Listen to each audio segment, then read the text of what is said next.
Hello there, welcome to Venture Capital with me, Katie Pilbeam. This week we're going to be talking about bankers' salaries. Are they still too high? We've got an exclusive interview coming up on that one. Also, the world's highest paid female athletes, finding out who they are. Staying sporty with Kate Partridge, RT sports presenter, coming in to talk to me about football and business. As well as that, we've got corporate news and checking in at the markets desk with our in-house trader here at RT. That's all to come. But let's get started with US debt.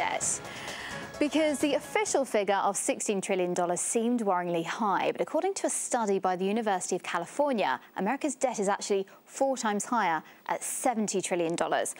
So how much does that sum equate to? Well, let's compare it to the world's most valuable company, Apple. So here we go then. Now, as you can see, this official figure equates to 40 Apple empires, but Professor Hamilton's studies found that the US has over $70 trillion of unaccounted for debt, which would make up a total of 165 Apples. But it turns out that even 70 trillion may be an understatement. A former economic advisor for President Ronald Reagan, Professor Kotlikoff, says it could be as much as 211 trillion, or 500 times the world's most valuable company. I asked author of Street Smart's Jim Rogers if he was surprised by the new findings and how much longer such extraordinary debt levels can be sustained. I'm absolutely not surprised. I've written in 2 or 3 of my books, most recent one, Street Smart, about this debt situation. As the U.S. government has been lying to us. The debt is at least 50 trillion, and if you actually get out the people have done thorough studies, it's over 100 trillion U.S. dollars. Katie, there is no way that America can ever pay its debt. Now, this is not going to affect the markets anytime soon, but eventually, when we start having problems in the financial markets, everybody's going to suddenly focus on it. They're going to know that America's bankrupt. And it's going to cause even more turmoil in the financial markets, the credit markets, the currency markets. It's going to affect all of us in a huge way. And moving on to bankers' salaries. The latest data from the European Banking Authority is likely to infuriate the average EU citizen struggling to make ends meet in these times of tough budget cuts. The figures reveal that the bankers at the very heart of the crisis, 3,000 of them, are taking home more than €1 million a year in pay and bonuses. But most of that cash is being dished out in London's financial centre, accounting for 3/4 of the 7-figure salaries in the EU. Now, Germany came in second with 170 bankers receiving €1 million or more, and France came in third with 162. So as you can see, there's a huge difference between London and the rest of the EU. So the question really is, are these salaries justifiable? I've got Patrick Young right here from DV Advisors to give me the lowdown on this. So Patrick, I'll start right there if I may. Great to have you with us. Are they justified, these huge fat salaries? What do you reckon? Well, on one way, yes, they're justified. Before everybody switches off in fury, let me make that rather clear as to why I'm saying so. The whole point about bankers' salaries are that they're generally paid in investment banks in relation to how much money they make. Therefore, if they make more money, they get a higher salary. That's probably not an unreasonable principle by which to govern these things. However, the problem actually lies behind the scenes of what's going on here. The reason at the moment, despite the economic travails for the rest of Europe, that these bankers can make so much money is because of the shambolic farce which has been government reaction to the crisis of 2007-2008.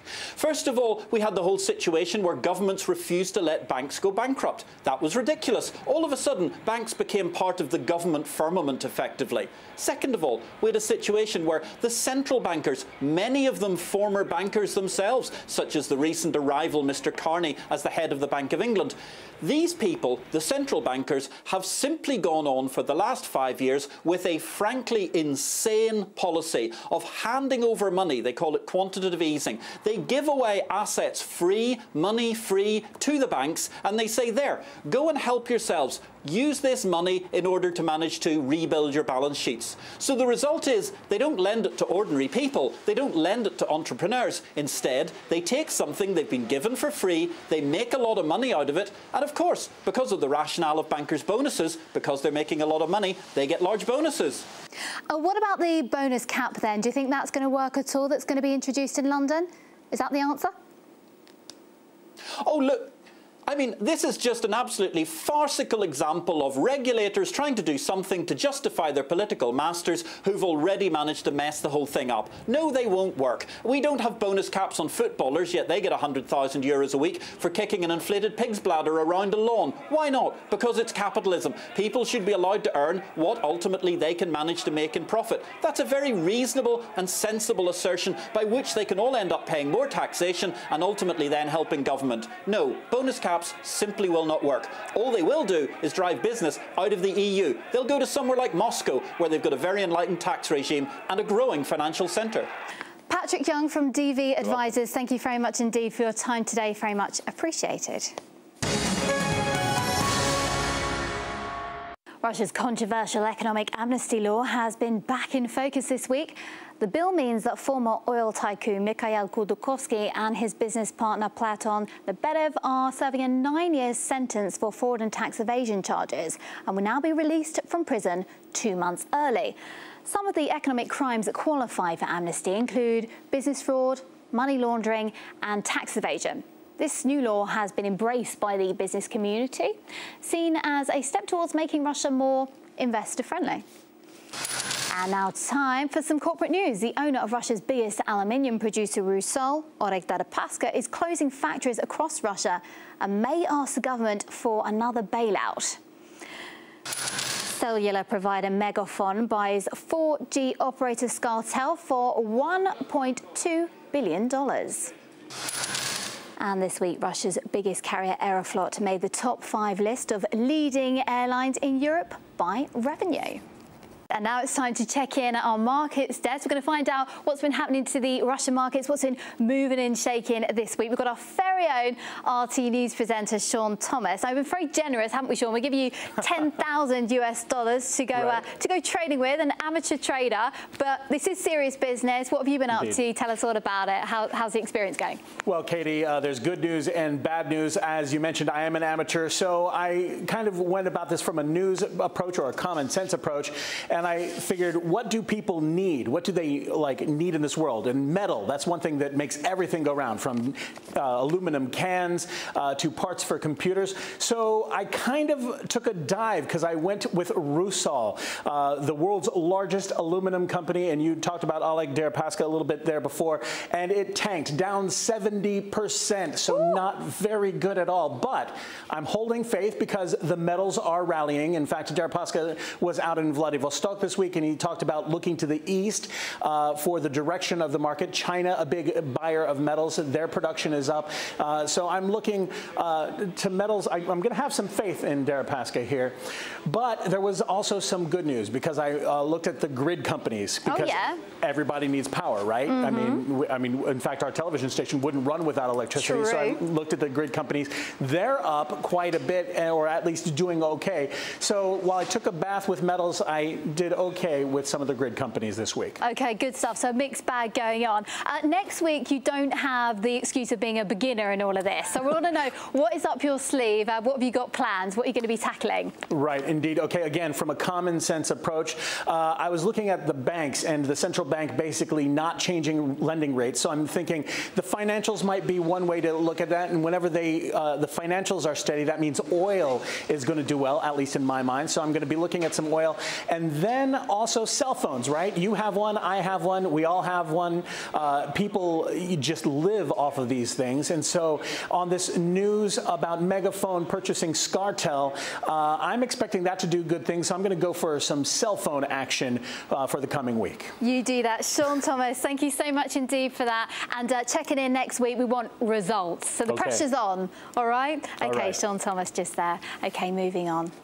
Forbes has named Russia's tennis superstar Maria Sharapova the highest paid female athlete for the 9th year running, thanks to her $1 million contracts with Nike, racket brand Head, and her own brand of sweets. Ms. Sharapova has made a staggering $29 million last year.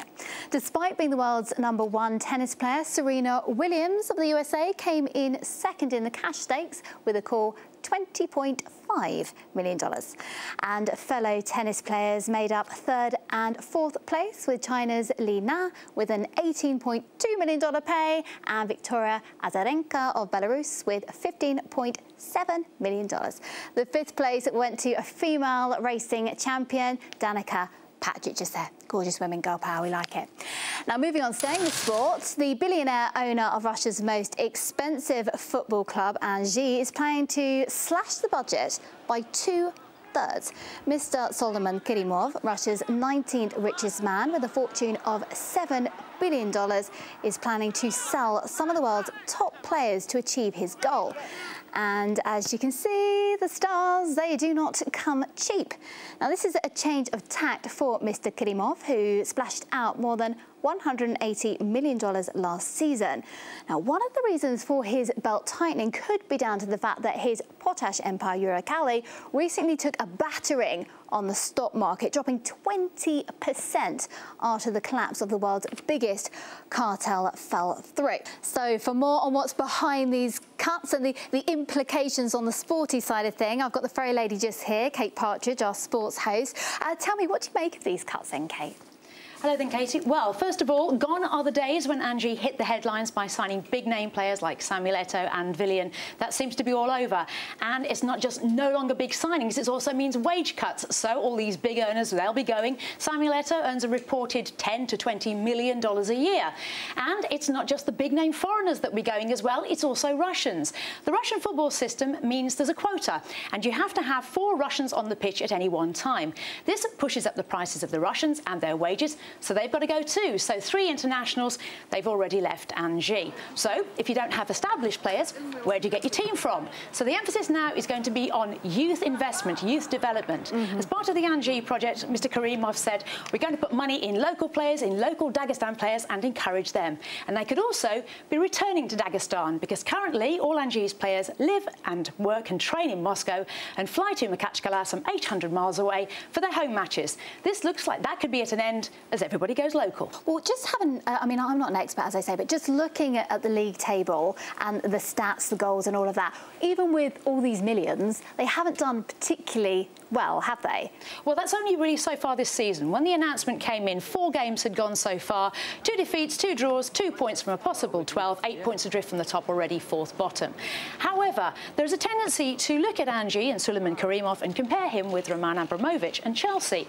Well, you can't. When Abramovich bought Chelsea, it was an established club, established history, established fan base, everything was established.